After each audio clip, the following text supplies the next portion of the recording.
इगतपुरीच्या त्या उंच डोंगरांच्या कुशीत वसलेलं एक छोटं देखणं कौलारू फार्म हाऊस. शहरातल्या गजबटापासून खूप दूर, जिथे फक्त निसर्गाचा श्वास ऐकू येत होता. नील तिथे गेल्या 3 दिवसांपासून एकटाच राहत होता. नील, वय वर्ष 29, एक नावाजलेला वाईल्डलाईफ फोटोग्राफर आणि लेखक. आपल्या नवीन कादंबरीच्या शेवटच्या प्रकरणांसाठी आणि निसर्गाचे काही खास शॉट्स कॅमेऱ्यात कैद करण्यासाठी त्याने हे निसर्गरम्य फार्म हाऊस 5 दिवसांसाठी भाड्याने घेतले होते. त्याची होणारी पत्नी एका मोठ्या कॉर्पोरेट डीलसाठी महिनाभरासाठी परदेशी गेली होती. सुरुवातीचे 2 दिवस पक्ष्यांचे आवाज ऐकण्यात, जंगलात फिरण्यात आणि लिखाण करण्यात खूप छान गेले. पण आज शनिवारी दुपारपासूनच तिथे मुसळधार पाऊस सुरू झाला होता. दुपारची जागा कधी संध्याकाळने घेतली ते कळालेच नाही. डोंगरावरून काळे कुट्ट ढग अगदी जमिनीवर उतरले होते.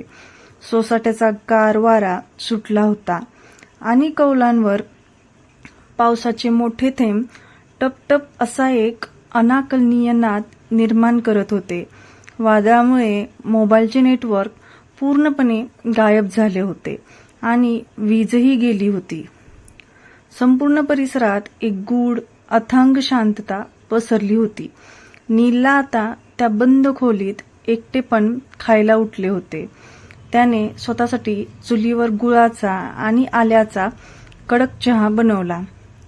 चहाचा कप हातात घेऊन तो फार्म हाऊसच्या लाकडी वराड्यात आला आणि समोरच्या निसर्गाकडे पाहू लागला. तेवढ्यात त्याच्या फार्म हाऊसला लागून असलेल्या शेजारच्या शेतातील छोट्या दगडी बंगल्यांचा लाकडी दरवाजा उघडला. तिथे मीरा उभी होती. मीरा, वय वर्ष 26.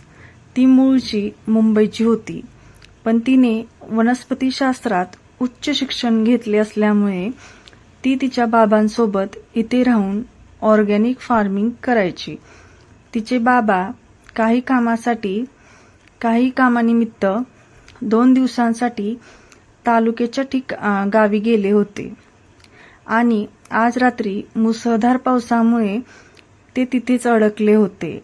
साध्या सुती जांभळ्या रंगाच्या साडीमध्ये केसांची सैल वेणी पाठीवर सोडलेली मीरा अत्यंत देखणी आणि सोज्वळ दिसत होती. तिचे डोळे मोठे, गडद आणि काहीसे बोलते होते. गेल्या 2 दिवसांत शेताच्या बांधावर झाडांबद्दल बोलताना नील आणि मीरामध्ये एक सुशिक्षित, आदरयुक्त ओळख झाली होती. नीलच्या संत आणि समजूतदार स्वभावाने मीराच्या मनात एक वेगळीच उत्सुकता निर्माण केली होती. काय नीलराव, आज स्वतः चहा बनवला की काय? आणि चेहऱ्यावरून असं वाटतंय की लिखाण सोबत निसर्गाच्या प्रेमात पडलात. मीराने वरांड्यातूनच किंचित हसून साद घातली. तिचा आवाज पावसाच्या त्या संगीतामध्ये साखरेसारखा विरघळत होता. नीलने चहाचा कप उंचावत एक सुस्कारा सोडला. अरे विचारू नका मीराजी, चहा तर बनवलाय, पण या वातावरणात एकटं पिण्यात काहीच मजा नाहीये. लिखाणही सुचेनासं झालंय आणि घरात नुसती शांतता आहे. बाहेर वारा इतका वेगवान होता की पावसाचे तुषार थेट मीराच्या अंगावर उडत होते, ज्यामुळे तिच्या साडीचा पदर खांद्यापाशी पूर्णपणे ओला झाला होता आणि तिच्या गोऱ्या अंगाला एक हलकी शाल टोचत होती. तिने नीलच्या नजरेतील तो एकांत आणि स्वतःच्या मनातील सुप्त ओढ अचूक ओळखली. तिची स्वतःची रात्रही अशीच एकाकी जाणार होती. ती थोडी रेंगाळली. तिच्या ओठांवर एक लाजरं हसू आलं. मग काहीतरी विचार करून ती म्हणाली, एक काम करा, तो चहा तिथेच ठेवा. मी आत्ताच किचनमध्ये चुलीवर गरम मक्याची कणस भाजते आणि सोबत मस्त मसालेदार काढा चहा सुद्धा केलाय. शेजाऱ्यांनी अशा वादात एकमेकांना साथ नाही द्यायची तर कधी? नकार ऐकणार नाहीये मी. पटकन इकडे या. नील स्वतःला रोखू शकला नाही. या वादळी रोमॅन्टिक रात्री तिच्यासारख्या देखण्या आणि समजूतदार स्त्रीचे आमंत्रण नाकारणे कोणत्याही पुरुषाच्या मनाला पटणारे नव्हते. त्याने पायात चपला सरकवल्या आणि वरांड्यातून बाहेर पडला. दोन्ही फार्म हाऊसमध्ये फक्त 2 मिनिटांचे अंतर होते, पण तोपर्यंत नील पावसात बऱ्यापैकी भिजला होता. तो मीराच्या दारापाशी पोहोचला. त्याने हलकी थाप मारताच मीराने दरवाजा उघडला. घराच्या आत पाऊल ठेवताच नीलला एक वेगळ्याच सुखाची जाणीव झाली. तिथे एक अस्सल ग्रामीण आणि उबदार सुवास होता. ओल्या मातीचा, वाळलेल्या लाकडांचा आणि चुलीच्या धुराचा. कोपऱ्यात चूल पेटलेली होती, ज्याच्या तांबड्या पिवळ्या प्रकाशामुळे संपूर्ण खोलीत एक अत्यंत रोमॅन्टिक आणि मादक वातावरण तयार झाले होते. बापरे, तुम्ही तर पूर्ण भिजलात, मीराने काळजीच्या सुरात म्हटले. तिने घाईघाईने आत जाऊन एक कोरडा पांढरा टॉवेल आणून नीलच्या हातात दिला. नील आपले केस पुसत चुलीपाशी जमिनीवर टाकलेल्या चटईवर बसला. मीरा चपापून त्याच्या बाजूला बसली. ती कंसावर लिंबू, मीठ आणि तिखट चोळत होती. चुलीच्या उबदार उजेडात तिचा गोरा चेहरा सोन्यासारखा चमकत होता. तिच्या मानेवर आणि कपाळावर घामाचे काही थेंब चमकत होते, जे चुलीच्या उष्णतेमुळे आले होते. बाहेर कौलांवर पाऊस इतक्या जोरात आदळत होता की जणू काही निसर्ग त्या दोघांना जगापासून पूर्णपणे वेगळं करू पाहत होता. घ्या, गरम आहे. मीराने कणीस नीलच्या हातात दिले. दोघांनी कणसाचा आस्वाद घेतला. चहाचे घोट घेता घेता गप्पांचा ओघ सुरू झाला. आधी गप्पा निसर्ग, शेती आणि शहरातलं आयुष्य यावर होत्या. पण जसा चहा संपत आला आणि बाहेरचा अंधार अधिक दाट होत गेला, तशा त्यांच्या गप्पा अधिक वैयक्तिक आणि खोल होऊ लागल्या. त्यांच्यातील औपचारिकतेचा पडदा कधी दूर झाला, दोघांनाही समजले नाही. मीरा, तू शहरात वाढलेली मुलगी आहेस. या एवढ्या शांत, दुर्गम भागात तुला कधी भीती किंवा एकटेपण नाही जाणवत? कधी असं वाटत नाही का की शहरातल्या गर्दीत परतावं? नीलने तिच्या चेहऱ्याकडे पाहत अत्यंत मऊ आवाजात विचारले. मीराने चहाचा कप बाजूला ठेवला. तिने आपले दोन्ही हात गुडघ्याभोवती गुंफले आणि चुलीच्या जळणाऱ्या लाकडांकडे पाहू लागली. तिच्या मोठ्या डोळ्यांत एक संत हळवी शांतता पसरली. कधीकधी हा एकटेपणा खूप अंगावर येतो नील. मीरा अतिशय शांत पण थरथरत्या आवाजात म्हणाली. लोक म्हणतात निसर्गाच्या सानिध्यात शांतता असते, पण जेव्हा रात्रीच्या वेळी खिडकीवर मुसळधार पाऊस आदळतो, वीज कडाडते, तेव्हा मनात अनेक विचार येतात.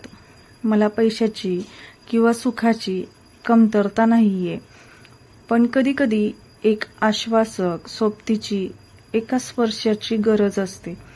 कोणीतरी इतकं जवळ असावं ज्याच्या डोळ्यांत बघून आपण मनातील सगळं बोलू शकू, जिथे शब्दांचीही गरज नसेल, फक्त त्याची ऊब पुरेशी असेल.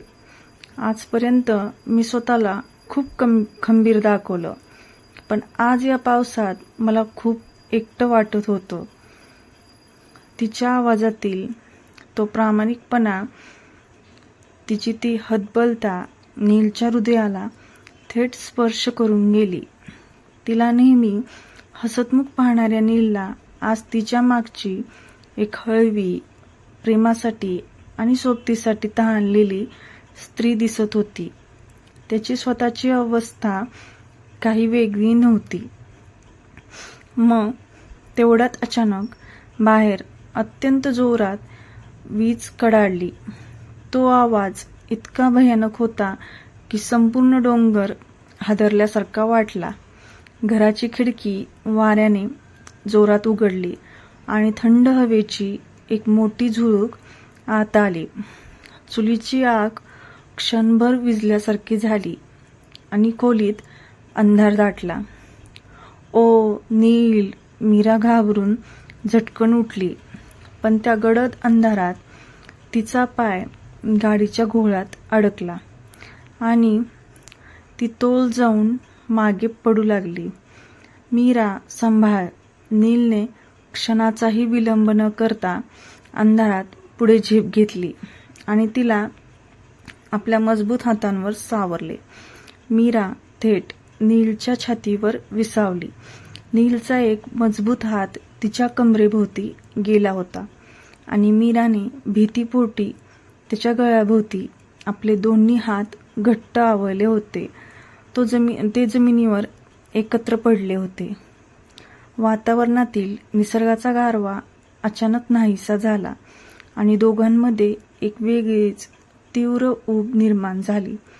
इतके जवळ की एकमेकांच्या श्वासांची उष्णता आणि हृदयाची वेगवान धडधड त्यांना स्पष्ट जाणवत होती. नीलने तिला सोडले नाही आणि मीरानेही स्वतःला मागे खेचण्याचा कोणताही प्रयत्न केला नाही. खिडकीतून येणाऱ्या विजांच्या त्या चमचमत्या प्रकाशात नीलने मीराच्या चेहऱ्याकडे पाहिले. तिच्या डोळ्यांत एक अनामिक भीती होती, पण त्याहूनही जास्त एक अनावर ओढ होती. तिच्या ओठांवर एक तीव्र थरथराट होता. तिच्या साडीचा पदर बाजूला सरकला होता, ज्यामुळे तिची गोरी मान आणि खांदा विजांच्या प्रकाशात चमकत होते. नील मीराच्या तोंडून अतिशय हळुवारपणे त्याचे नाव निघाले. त्या आवाजात नकार नव्हता, तर बऱ्याच वर्षांनी एक आर्त हाक होती, एक शरणागती होती. नीलच्या मनातील संयमाचा बांध आता पूर्णपणे फुटला होता. त्याने आपला दुसरा हात हळूच वर नेला आणि तिच्या गालावर रेंगाळणाऱ्या ओल्या केसांच्या बटा कानामागे केल्या. त्याचा हात जेव्हा तिच्या मऊ गरम गालाला स्पर्शून तिच्या मानेकडे गेला, तेव्हा मीराच्या संपूर्ण अंगावर एक तीव्र शहारा आला. तिने आपले डोळे मिटून घेतले आणि नीलला अजून जवळ ओढले. त्या क्षणी जगाचे सगळे नियम, समाजाचे सगळे बंध, भूतकाळ आणि भविष्यातील सगळ्या चिंता गळून पडल्या. तिथे फक्त तो पाऊस होता, तो अंधार होता, चुलीची ती मंद ऊब होती आणि दोन एकटी मने होती, जी एकमेकांच्या सोबतीसाठी कित्येक दिवसांपासून आसुसलेली होती. नील हळूच खाली झुकला. त्याचे ओठ प्रथम मीराच्या कपाळावर टेकले. एक अत्यंत पवित्र, आदरयुक्त आणि आश्वासक स्पर्श. मीराने सुखाचा एक मोठा सुस्कारा सोडला. त्यानंतर नीलचे ओठ तिच्या गालावरून घसरत तिच्या ओठांवर विसावले. तो एक संत, हळवा, पण तितकाच उत्कट आणि भावनांनी ओथंबलेला प्रदीर्घ चुंबनाचा क्षण होता. त्यात कोणतीही आक्रमकता नव्हती, तर एकमेकांच्या दुःखाला, एकटेपणाला कुरवण्याची आणि एकमेकात विरघळण्याची एक मूक संमती होती. मीराने नीलला अत्यंत घट्ट मिठी मारली, जणू काही ती त्याला कधीच सोडणार नव्हती. नीलचे हात तिच्या पाठीवरून आणि कमरेवरून फिरत होते, ज्यामुळे त्यांच्यातील अंतर पूर्णपणे मिटले होते. चुलीच्या त्या मंद, विझत आलेल्या कोळशांच्या उजेडात कौलारू घराच्या त्या कोपऱ्यात त्यांनी तो पाऊस आणि एकमेकांचा स्पर्श मनापासून अनुभवला. फार काही बोलण्याची गरज नव्हती. त्यांचे एकमेकांना घट्ट पकडून ठेवणारे हात आणि श्वासांचा वेगच खूप काही बोलून जात होता. ती रात्र त्यांच्यातील उत्कटतेची आणि निखळ प्रेमाची साक्षीदार बनली होती. तब्बल 2 तासांनी बाहेरचा पाऊस थोडा शांत झाला. ढगांमधून चंद्राचा अंधुक प्रकाश खिडकीतून आत येऊ लागला. दोघेही हळूच भानावर आले. मीरा नीलच्या छातीवर डोके ठेवून शांत निजली होती. तिचा एक हात नीलच्या हातात गुंफलेला होता. तिने हळूच डोळे उघडले, नीलकडे पाहिले आणि एक अत्यंत गोड, लाजरं आणि तृप्त हसू दिलं. तिच्या चेहऱ्यावर कालच्या रात्रीच्या सुखाची आणि समाधानाची तांबूस छटा स्पष्ट दिसत होती. तिने स्वतःला सावरले, तिची साडी आणि केस नीट केले. नीलने पुढे होऊन पुन्हा एकदा तिच्या कपाळावर ओठ टेकवले. मीरा, आज मनाची तृप्ती झालीये. हा पाऊस, ही चूल आणि हा तुझा स्पर्श मी आयुष्यात कधीच विसरू शकणार नाही. तिने फक्त होकारार्थी मान डोलावली आणि अंगावर शाल पांघरली. नीलने तिचा निरोप घेतला आणि तो आपल्या फार्म हाऊसमध्ये परत आला. दुसऱ्या दिवशी सुंदर सकाळ उजाडली. पाऊस पूर्णपणे थांबला होता. डोंगरावरून पांढरशुभ्र धुकं दरीकडे उतरत होतं. झाडांची पाने धुवून स्वच्छ हिरवीगार झाली होती आणि कोवळं कोमल ऊन सगळीकडे पसरलं होतं. हवेत ओल्या मातीचा एक नितांत सुंदर सुवास दरवळत होता. नील नेहमीप्रमाणे वऱ्हाड्यात कॅमेरा आणि चहा घेऊन उभा होता. तेवढ्यात समोरच्या दगडी बंगल्याचा दरवाजा उघडला. मीरा तिथे आली. तिच्या हातातही चहाचा कप होता. तिने साधी पांढरी साडी नेसली होती. काल रात्री जे घडले त्याबद्दल दोघांच्याही मनात कोणतीही अपराधीपणाची भावना नव्हती किंवा कोणतीही अवाजवी अपेक्षा नव्हती.